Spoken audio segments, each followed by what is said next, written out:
అంటే ఆయన అన్నాడు, తప్పకుండా ఇది కోరరాని కోరిక కాదు, ఒక భార్య భర్తని అడగవలసిన కోరికే. కానీ సమయం అని ఒక మాట ఉంది కదా, లోకంలో ధర్మం దేన్ని ఆశ్రయించి ఉంటుంది అంటే కాలాన్ని కూడా ఆశ్రయించి ఉంటుంది. ఏ కాలమునందు ఏ పని చెయ్యాలో ఆ పని చెయ్యాలి తప్ప ఏ కాలమునందు ఏ పని చెయ్యకూడదో ఆ పని చెయ్యకూడదు. శ్రీరామాయణం సుందరకాండలో వాల్మీకి మహర్షి అంటారు, మహాత్ములకు కూడా కోపం వస్తుంది.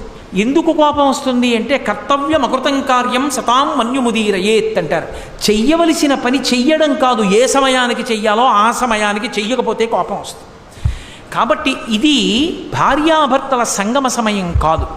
కాబట్టి ఓ దితి నా మాట విను, ఇది ప్రదోష వేళ, ఉగ్రవేళ. అంటే లోకాన్ని బాధ పెట్టేటటువంటి ప్రాణులు, విషం కలిగిన ప్రాణులు సూర్యాస్తమయం తర్వాత నిద్రలేచి అన్నం తినాలి అని ఈశ్వర శాసనం. సత్వగుణం కలిగినటువంటి వాళ్ళందరూ సూర్యోదయాత్ పూర్వం లేచి సూర్యాస్తమయం వరకు లేచి ఉండాలి అని ఈశ్వర శాసనం. ఉగ్రవేళ అంటే ఉగ్రభూతములన్నీ లేస్తాయి, పాములు, తేళ్లు, జెర్రిలు ఇవన్నీ అన్నం తినడానికి బయటకు వచ్చే సమయం అది. దానితో పాటుగా ఉగ్రభూతాలు కూడా లేస్తాయి.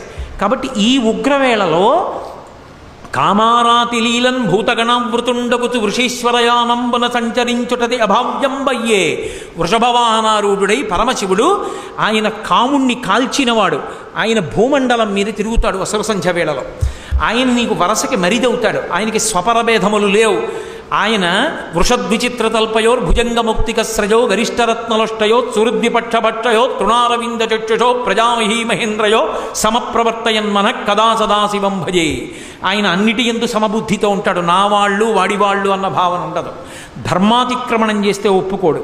కాబట్టి ఈ సమయమునందు భార్యా సంగమం చేస్తే లోకకంటకులైన బిడ్డలు కలుగుతారు. అధర్మం ఎందుకు చెయ్యడం, నా మాట విని కొద్దిసేపు తాళు అన్నాడు. ఆమె కామాతురాణం న భయం నలజ్జ. ఆమె తాళలేకపోయింది. ఆయన వస్త్రం పట్టుకు లాగింది. ఆయన వెంటనే వెళ్ళాడు. ఆమె కోరుకున్న సుఖాన్ని ఆమెకి కటాక్షించి వచ్చి ఆచమనం చేసి ప్రణవాన్ని జపం చేయడం ప్రారంభం చేశాడు. కొంతకాలం అయిన తర్వాత ఆమె గర్భం ధరించి వచ్చి అడిగింది, నేను గర్భం ధరించాను నీ తేజస్సు వల్ల అని. ఆయన వెంటనే దివ్య దృష్టితో చూసి అన్నాడు, రమించకూడని ఉగ్రవేళలో నన్ను నిగ్రహించి నాతో రమించావు. కాబట్టి నీ కడుపున పుట్టేటటువంటి సంతానం లోకాన్ని రక్షించేటటువంటిది కాదు. లోకభయంకరులైనటువంటి ఇద్దరు జన్మిస్తారు. వాళ్ళిద్దరూ ఈ లోకంలో ఉన్నవన్నీ మావే మేమే అనుభవించాలంటారు. ఆ కారణం చేత విష్ణువుకి విరోధులవుతారు. శ్రీ మహావిష్ణువు యొక్క చేతి సుదర్శన చక్రధారల చేత తరగబడి వాళ్ళ శిరస్సులు కింద పడిపోతాయి. వాళ్ళు కీర్తి వహించరు అని చెప్పాడు. ఆమె చాలా రోధించింది. ఆఖరికి ఆమెకి ఇద్దరు కుమారులు కలిగారు. ముందు పుట్టినటువంటి వాడికి హిరణ్యాక్షుడు అని పేరు పెట్టారు. వెనక పుట్టినటువంటి వాడికి హిరణ్యకశిపుడు అని పేరు పెట్టారు.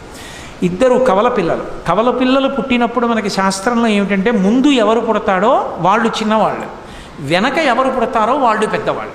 ముందు ఆడపిల్ల పుట్టి వెనక మగపిల్లాడు పుడితే అన్నా చెల్లెళ్ళు అవుతారు తప్ప అక్కా తమ్ముళ్ళు అనకూడదు. ముందు పుట్టిన వాళ్ళు చిన్నవాళ్ళు, వెనక పుట్టిన వాళ్ళు పెద్దవాళ్ళు. కాబట్టి ముందు పుట్టినటువంటి వాడు ముందు పుట్టినటువంటి వాడు హిరణ్యాక్షుడు, వెనక పుట్టినవాడు హిరణ్యకశిపుడు. అందుకని హిరణ్యకశిపుడు పెద్దవాడయ్యాడు, హిరణ్యాక్షుడు చిన్నవాడయ్యాడు.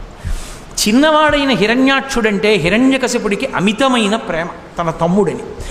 ఈ హిరణ్యాక్షుడికి లక్షణం ఉంది. హిరణ్యాక్షుడు అంటే పేరులో తెలియట్లేదండి. అందుకే పేరు పెట్టుకునేటప్పుడు పెద్దవాళ్ళకు అప్పజెప్పి పెట్టాలి తప్ప స్వతంత్రించి పెట్టకూడదు. పనికిమాలిన పేర్లు పెడితే వాడు కూడా అటువంటి భావాలు కలిగినటువంటి వాడి అయి ఆ పేరు పెట్టి పిలవగా అలాగే తయారవుతాడు. ఏదో పేరు బాగుందని పెట్టేయకూడదు. హిరణ్యాక్షుడు అంటే హిరణ్యము అంటే బంగారం, బంగారము అంటే లోభమునకు ప్రతీక. బంగారం ఎక్కడ చెప్పినా రుక్మ అన్న శబ్దం వేస్తారు. అందుకే రుక్మిణీదేవి అన్నదమ్ముల పేర్లన్నీ రుక్మ, రుక్మాంగద, రుక్మకేతు, రుక్మబాహు, రుక్మకేశ, రుక్మిణి అన్నీ రుక్మ అని పెట్టాడు ఆయన. రుక్మ అంటే బంగారం, బంగారం లోభానికి ప్రతీక. వాడు అనుభవించాడు, దాస్తాడు. ఇవన్నీ నావంటుంటాడు, ఇవన్నీ నావే, ఎవరికి ఇవ్వను, ఇంకోటి సుఖపడకూడదు, నేనేం చేస్తాను, నేను అనుభవించాను, దాచేసి ఇవన్నీ నావి, అంతే నా సుఖం. హిరణ్యకశిప్ అంటే పడక అనుభవానికి గుర్తు. పక్క ఎక్కడున్నా భోగానికి గుర్తు మంచం. అందుకే మంచం మీద ఏం పెట్టరు, పవిత్రమైన వస్తువుల్ని మంచం మీద పెట్టరు, ఎందుకంటే అది భోగానికి ప్రతీక కాబట్టి. అందుకే ఆఖరికి శరీరత్యాగం కూడా మంచం మీద చేయకూడదు అని. అటువంటి మంచం భోగానికి గుర్తు. హిరణ్యకశిప్ అన్న మాటకు అర్థం ఏంటంటే వాడు తీసుకొచ్చి దాచేస్తాడు, వీడు అనుభవిస్తాడు, ఇంకోడు అనుభవించకూడదు. వీడి కడుపునో కొడుకు పుట్టే